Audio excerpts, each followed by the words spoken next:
ഞായറാഴ്ച ആണെങ്കിൽ ഒരു പ്രധാനപ്പെട്ട കാര്യമായതുകൊണ്ടാണ് നിങ്ങളെയൊക്കെ വിളിച്ചത്. ഈ ഭരണസമിതി ചുമതലയിൽ വന്ന ആദ്യ നാളുകൾ മുതൽ തന്നെ ഞങ്ങൾക്ക് പലതരത്തിലുള്ള വിവരങ്ങളും ലഭിക്കുന്നുണ്ട്.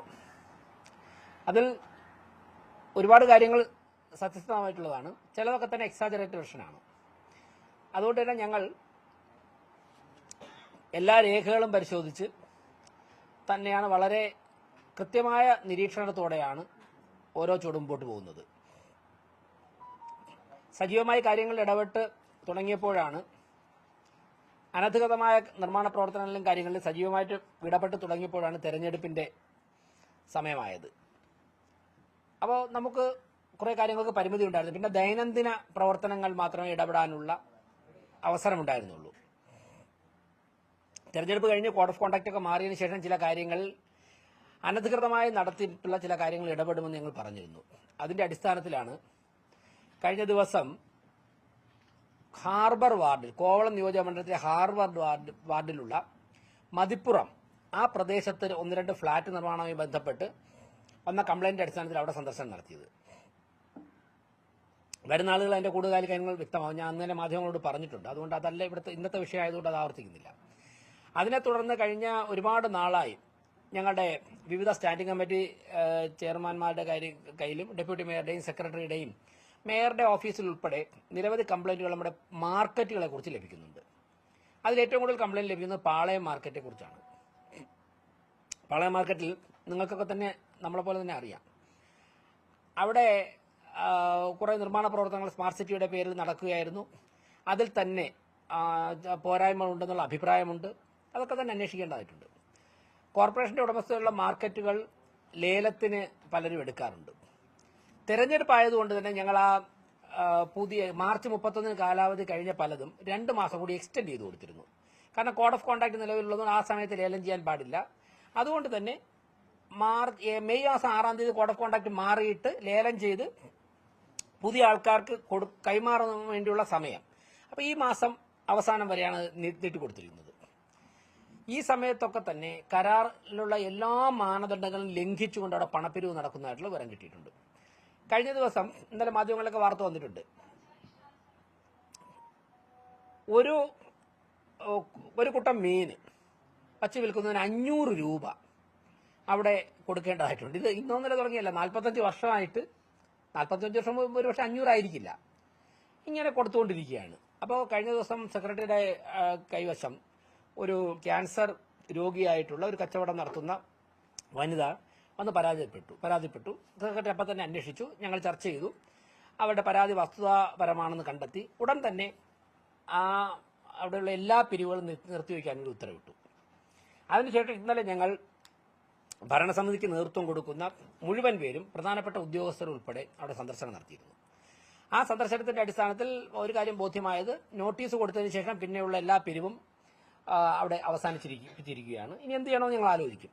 ആ സമയം തന്നെ ശ്രദ്ധയിൽപ്പെട്ട ഒരുപാട് വസ്തുതകളുണ്ട്, അവിടെ തിരുത്തേണ്ടതായിട്ടുണ്ട്.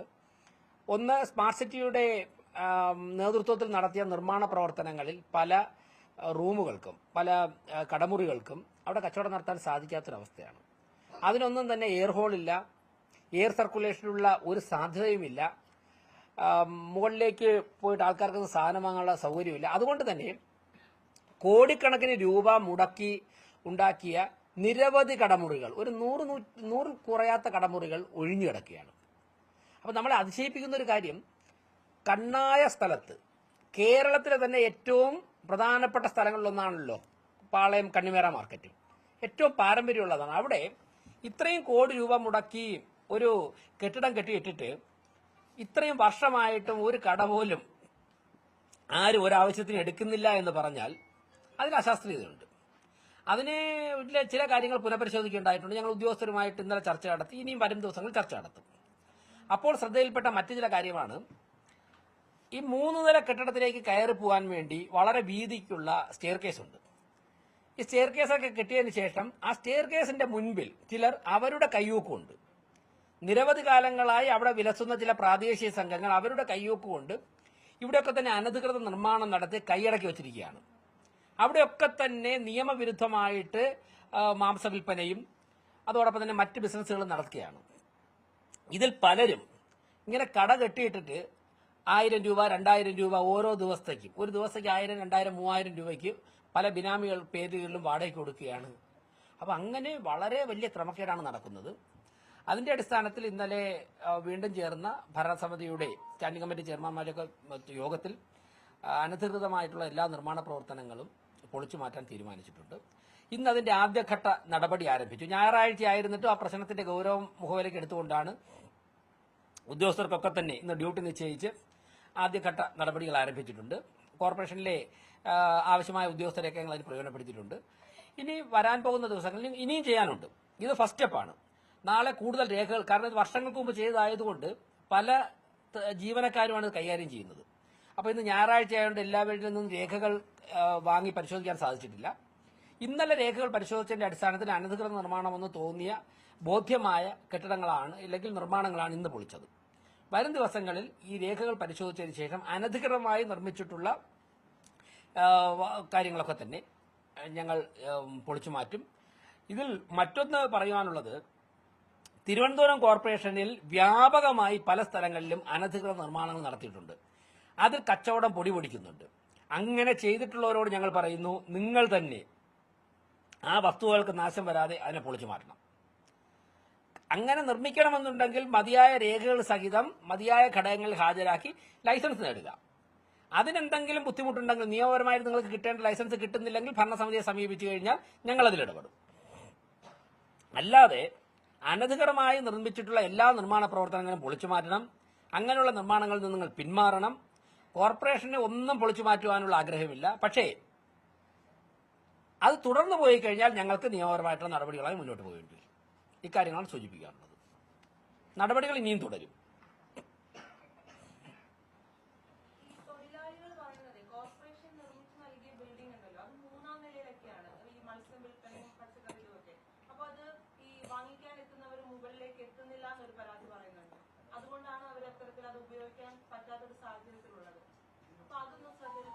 അത് വന്നിട്ടുണ്ട്. താങ്കൾ പറഞ്ഞ വളരെ ഗൗരവമായ പ്രശ്നമാണ്. പക്ഷെ അന്ന് ചെയ്തവർ അങ്ങനെ ചെയ്തു പോയി. അന്ന് ചെയ്തവർ ശ്രദ്ധിക്കണമായിരുന്നു. 3-ാം നിലയിലൊരു കടമുറി കെട്ടിയാൽ അവിടേക്ക് കച്ചവടം നടത്തുന്ന ആൾക്കാരും പോകാൻ സാധിക്കണം, കസ്റ്റമേഴ്സിനും പോകാൻ സാധിക്കണം. അങ്ങനെ ചെയ്യാൻ പാടുണ്ടായിരുന്നുള്ളൂ. പക്ഷെ അങ്ങനെയല്ലേ ഇപ്പൊ ചെയ്തിരിക്കുന്നത്. അപ്പോൾ ഈ ഭരണസമിതി ആ ഒരു ചലഞ്ച് ഏറ്റെടുക്കുകയാണ്. അതിനെങ്ങനെ പരിഹരിക്കാം, അതിന്റെ ഭാഗമായിട്ടാണ് അതിന്റെ തടസ്സം നിൽക്കുന്ന ആ സ്റ്റെയർ കേസിലേക്കുള്ള മുന്നിലുള്ള കടകൾ ഞങ്ങൾ ഇന്ന് പൊളിച്ചു മാറ്റിയത്. ഇനി അടുത്ത സ്റ്റെപ്പ് ആലോചിക്കും. അവിടെ ലിഫ്റ്റ് സംവിധാനം പ്രോപ്പർ അല്ലെന്നാണ് പറയുന്നത്. മാർക്കറ്റിൽ ഏത് തരത്തിൽ നമുക്കത് പ്രോപ്പറാക്കാൻ സാധിക്കും? എന്തായാലും കെട്ടി നിർമ്മിച്ചു പോയില്ലേ. മുൻ ഭരണസമിതിയാണല്ലോ അത് ചെയ്തത്. ചെയ്തപ്പോൾ ശ്രദ്ധിക്കണമായിരുന്നു.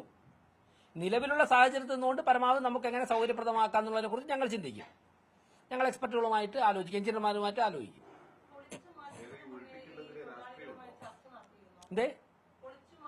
അല്ല, അനധികൃത നിർമ്മാണം നടത്തിയിട്ടുള്ള ചർച്ച നടത്തേണ്ട ആവശ്യമില്ലല്ലോ. വേണോ? അങ്ങനെയാണെങ്കിൽ അതിന് മാത്രമേ സമയം കിട്ടുള്ളൂ, രാവിലെ തൊട്ട് വൈകുന്നേരം വരെ. അങ്ങനെ അഭിപ്രായമില്ല. മുഴുവൻ എന്നുള്ള വാക്കിനോട് അഭിപ്രായമില്ല. മാത്രമല്ല, മുൻപ് ഉണ്ടായിരുന്നവർ എല്ലാം തെറ്റുകളും ചെയ്തു എന്നും ഞങ്ങൾ പറയുന്നില്ല. എല്ലാ തെറ്റുകളും ചെയ്തു എന്നോ എല്ലാം താങ്കൾ ചോദിച്ചാൽ അങ്ങനെയുള്ള അഭിപ്രായം ഞങ്ങൾക്ക് അങ്ങനെയല്ല. ചില കാര്യങ്ങൾ അങ്ങനെയുണ്ട്. ആ കാര്യങ്ങളിലാണ് ഇപ്പം ഞങ്ങൾ ശ്രദ്ധിച്ച് ഇടപെടുന്നത്. ഇന്നലെ ചെന്ന് നോക്കിയപ്പോൾ നോട്ടീസ് കൊടുത്തതിന് ശേഷം ഇന്നലെ വരെ നടന്നിട്ടില്ല. ഇനി നിന്നിട്ടുണ്ടോ എന്ന് ചോദിച്ചു കഴിഞ്ഞാൽ, ആരെങ്കിലും വന്ന് ചോദിച്ചാൽ നിയമവിധേയമായിട്ട് കോർപ്പറേഷൻ പറയുന്ന അവിടെ നോട്ടീസ് ഒട്ടിക്കുന്ന പണമല്ലാതെ കൊടുക്കരുതെന്ന് ഞങ്ങൾ പറഞ്ഞിട്ടുണ്ട്. അങ്ങനെ കൊടുക്കാൻ പറ്റാതെ അവിടെ ബിസിനസ് നടത്താൻ സമ്മതിക്കുന്നില്ലെങ്കിൽ അവിടെ നിന്ന് നടന്നു വരാനുള്ള ദൂരമല്ലേ ഉള്ളൂ. ഞങ്ങളുടെ ഈ ഇരിക്കുന്ന ടീമിൽ ആരെങ്കിലും ഒരാൾ രാത്രി 12 മണിയുടെ ഇവിടെ കാണും. ആരെങ്കിലും ഈ ഇരിക്കുന്ന ഇവിടെ ഡയസിലിരിക്കുന്നതിൽ സെക്രട്ടറിയെ കണ്ടത് 8-9 മണി വരെ ഇവിടെ ഉണ്ടാവാറുണ്ട്. ഞാനൊരു 11-11 മണി വരെ ഇവിടെ തൊട്ടടുത്ത് എവിടെയെങ്കിലും കാണും.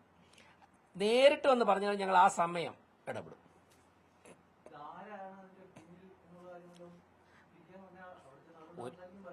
ഒരുപാട് കാര്യങ്ങൾ അന്വേഷിക്കണമല്ലോ പോലെ. നിങ്ങളെന്ന് അന്വേഷിച്ച് നോക്കണം. ഞാനായിട്ടത് പറയണം. എന്നെക്കാൾ പെട്ടെന്ന് നിങ്ങൾക്ക് പറയാൻ കിട്ടും.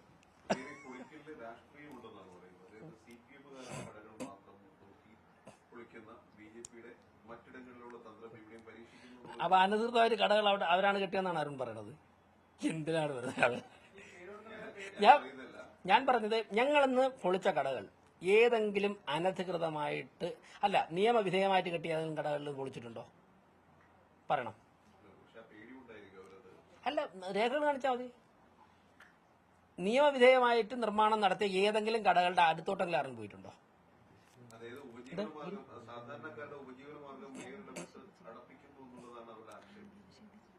അനധികൃതമായിട്ട് നിർമ്മിച്ച കാര്യങ്ങളോട് ഒരു കോംപ്രമൈസും ഇല്ല.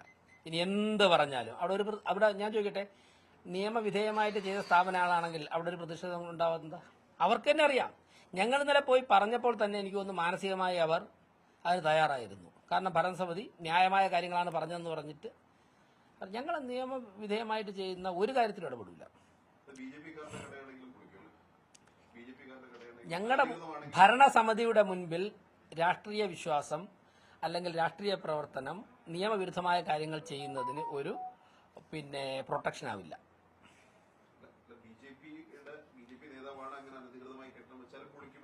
അത് നിങ്ങളുടെ ചോദ്യമാണ്. ഞാൻ പറഞ്ഞതിലെല്ലാം ഉണ്ട്. അടുത്ത ചോദിക്കാൻ പോണ ചോദ്യത്തിന് ഉത്തരം അതിലുണ്ട്.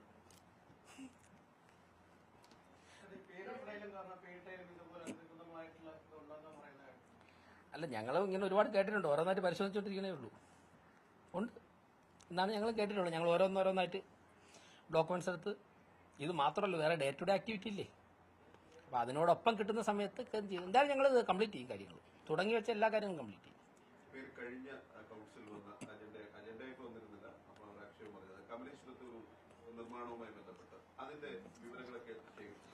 അത് കോർപ്പറേഷൻ സെക്രട്ടറിയെ അതിന്റെ അന്വേഷണത്തിന് ചുമതലപ്പെടുത്തിയിട്ടുണ്ട്. സെക്രട്ടറി വളരെ കൃത്യമായിട്ട് സമയബന്ധിതമായിട്ട് ആ കാര്യങ്ങൾ പൂർത്തിയാക്കിയിട്ടുണ്ട്.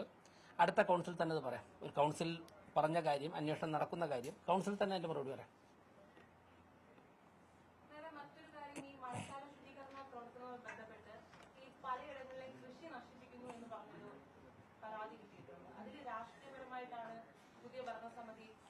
എന്ത് കൃഷിയാണ് നശിച്ചത്? സൈൻ്റെ ഏത് കൃഷിയാണ് നശിച്ചത്? അല്ല, എന്ത് കൃഷി? വാഴക്കൃഷി. ഓടയിലാണ് വാഴ നട്ടേക്കുന്നത്? അല്ല, ഓടയിലായിരുന്നു വാഴയെങ്കിൽ അത് മാറ്റിക്കാണും. ഓട പോലും പൂർത്തിയാക്കാനുള്ള പൈസ ഇല്ല, പിന്നെ വാഴത്തോട്ട്. വാഴ ഓടയിലാണെങ്കിൽ ചിലപ്പോ സരീറ്റ ചോദിച്ചിരി ചിരി വരെയാണ്.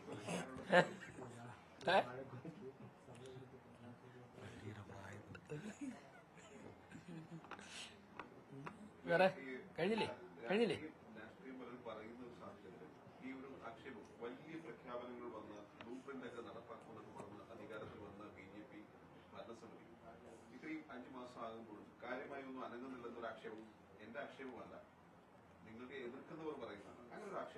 കാര്യമായിട്ട് അനങ്ങുന്നതുകൊണ്ടാണ് ഞായറാഴ്ച ഉച്ചയായിട്ട് നിങ്ങൾ ഇത്രയും പേര് ഇവിടെ ഇരിക്കുന്നത്.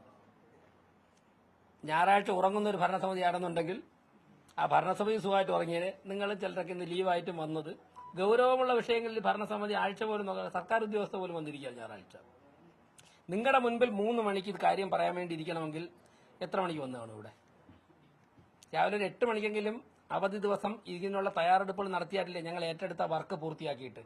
എത്ര ആരോഗ്യ വിഭാഗത്തിലെ ജീവനക്കാരാണ് യൂണിഫോം ഇട്ടിട്ട് സ്ത്രീകൾ? കൊട്ടാരക്കര എന്നാണ് അവിടുത്തെ HI വന്നത്. അവിടുത്തെ ഹെൽത്ത് ഇൻസ്പെക്ടർ വന്ന് കൊട്ടാരക്കരയിൽ നിന്ന് രാവിലെ ഒരു ലേഡി 7 മണിക്ക് തിരിച്ചിട്ടാണ് രാവിലെ ഇവിടെ വന്നത്. എത്ര പുരുഷന്മാരായിട്ടുള്ള ഉദ്യോഗസ്ഥരാണ് ഇന്നത്തെ ഒരു ദിവസം ഞായറാഴ്ച വ്യക്തിപരമായ ആവശ്യങ്ങൾ മാറ്റിവെക്കുക? അപ്പോൾ ഭരണസമിതി അത്രയും സജീവമായി ഇടപെടുന്നതുകൊണ്ടും ചലിക്കുന്നതുകൊണ്ടും ജീവനക്കാർ അത്രത്തോളം സഹകരിക്കുന്നത് കൊണ്ടുമാണ് ഞായറാഴ്ച പോലും ഞങ്ങൾ ഈ കാര്യങ്ങൾ ഇടപെടാൻ പറ്റുന്നത്.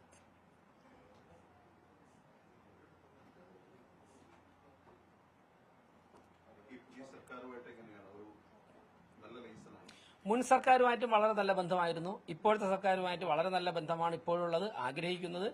ബഹുമാനപ്പെട്ട മുഖ്യമന്ത്രിയെ ഞങ്ങൾ പോയി കണ്ടിരുന്നു. കണ്ട സമയത്ത് വളരെ പോസിറ്റീവായിട്ടാണ് അദ്ദേഹം പ്രതികരിച്ചത്. ഞങ്ങളും വളരെ ക്രിയാത്മകമായിട്ടുള്ള പിന്തുണ ഗവൺമെന്റ് നൽകുകയും വികസനത്തിന് വേണ്ടിയുള്ള എല്ലാ സഹായവും ചോദിച്ചിരുന്നു. അതിനുശേഷം 2 മന്ത്രിമാരെ കണ്ടു.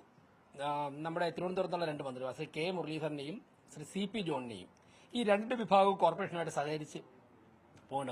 CP ജോൺ, അതും കൂടെ പറയാം, ഒരു ആദ്യഘട്ടം സംസാരിച്ചു. KSRTC ആണല്ലോ കോർപ്പറേഷനുമായിട്ട്, നമ്മുടെ 115 ബസ്സും കൂടെ അവിടെ ഓടുകയാണല്ലോ. സംസാരിച്ചു. അതിന്റെ അടിസ്ഥാനത്തിൽ മന്ത്രിയുടെ സാന്നിധ്യത്തിൽ തന്നെ, ബഹുമാനപ്പെട്ട മന്ത്രിയുടെ സാന്നിധ്യത്തിൽ തന്നെ അടുത്ത ദിവസം വീണ്ടും KSRTC ഉദ്യോഗസ്ഥരുമായിട്ട് ഞങ്ങൾ ചർച്ച നടത്തുന്നുണ്ട്.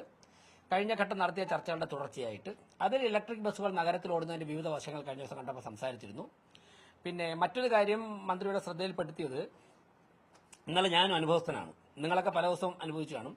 വൈകുന്നേരം ഒരു 6 മണിയായി കഴിഞ്ഞാൽ ഈ നമ്മുടെ സിറ്റിയിലെ പല ഭാഗങ്ങളിലും ഇതര സംസ്ഥാനങ്ങളിലേക്ക് പോകുന്നതും കേരളത്തിൽ തന്നെ മലബാർ മേഖലയിലേക്കും പാലക്കാടൊക്കെ പോകുന്ന ബസ് വരും, മൾട്ടി ആക്സൽ ബസ്സുകളൊക്കെയാണ്.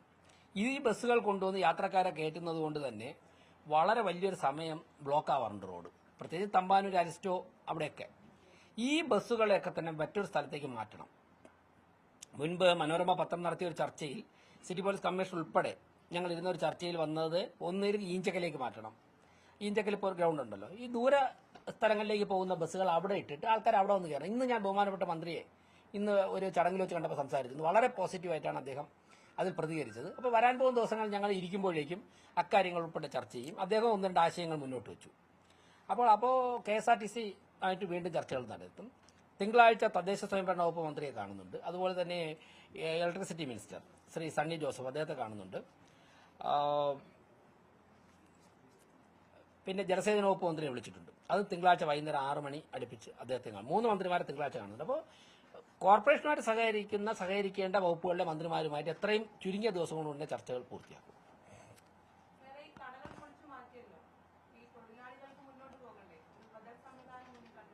അനധികൃതമായ കടകളിൽ നിന്ന തൊഴിലാളികളുടെ ഉത്തരവാദിത്വം മുതലാളിക്ക് തന്നെയാണ്. അത് മുതലാളി നോക്കിയോളൂ.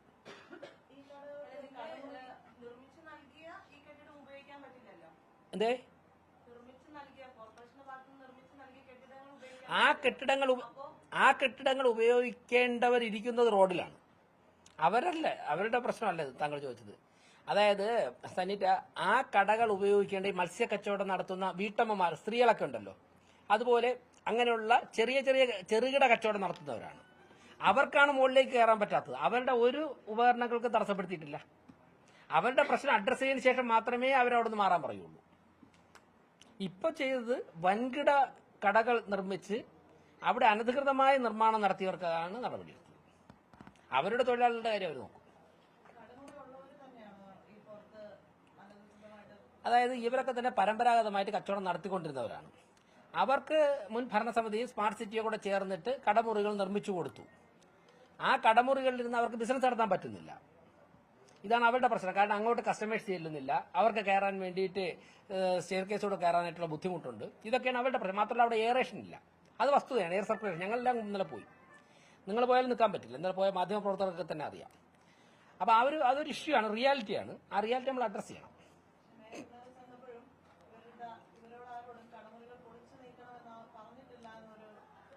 അല്ല ഞാൻ അവരോട് പറയണ്ടല്ലോ, പറയേണ്ട ഉദ്യോഗസ്ഥരല്ലേ.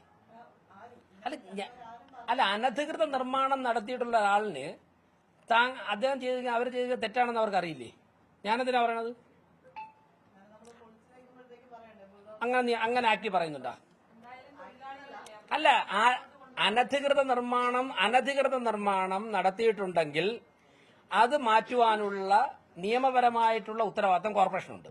അത് ചെയ്യാതിരിക്കുന്നതാണ് നിയമലംഘനം. അതുകൊണ്ട് ഞങ്ങളുടെ ആ ഉത്തരവാദിത്തമാണ് ചെയ്തത്. ഇത് വ്യക്തിപരമായ കാര്യമല്ലല്ലോ.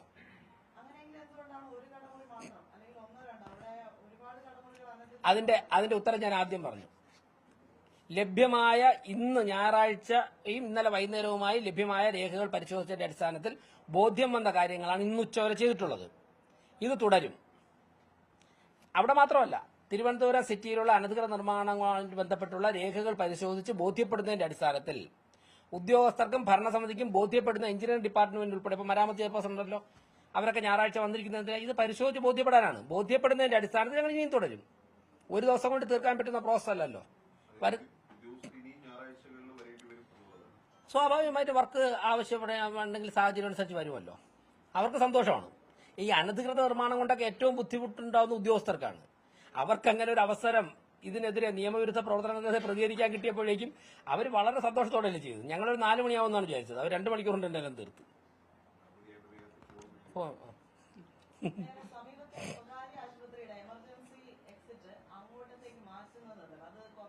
എവിടത്തെ എമർജൻസി എക്സിറ്റ് അങ്ങോട്ടേക്ക് മാറ്റി പണിയുന്നുണ്ട്. അങ്ങോട്ടേക്കല്ല, അവിടെ എൻട്രൻസ് ആയിട്ട് വരുന്നുണ്ടല്ലോ. അങ്ങ് പറഞ്ഞപ്പോഴാണ് എന്റെ ശ്രദ്ധയിൽപ്പെടുന്നത്. സെക്രട്ടറിയുടെ ശ്രദ്ധയിൽ വന്നിട്ടില്ല, ഡെപ്യൂട്ടി മേയറുടെ ശ്രദ്ധയിലും വന്നിട്ടില്ല. അപ്പോൾ നമ്മുടെ ആശുപത്രിക്ക് അങ്ങനെ ഒരു ഗേറ്റ് പുതുതായിട്ട് പണിയണമെങ്കിൽ നമ്മുടെ അനുമതി വേണ്ടതാണോ? അല്ല, പുതിയ നിർമ്മാണം നടത്തണമെങ്കിൽ അനുമതി വേണമെന്നുള്ളത് നിയമമാണ്. ഇനി ഞങ്ങൾക്ക് എന്തെങ്കിലും പരാതി വരികയോ അങ്ങനെ അവിടുത്തെ ഉദ്യോഗസ്ഥർ ശ്രദ്ധയിൽപ്പെടുകയോ കാര്യം പരിശോധിക്കും. ഓക്കെ, ഇനി ഒന്ന് എല്ലാം ഇപ്പോൾ പറഞ്ഞാലേ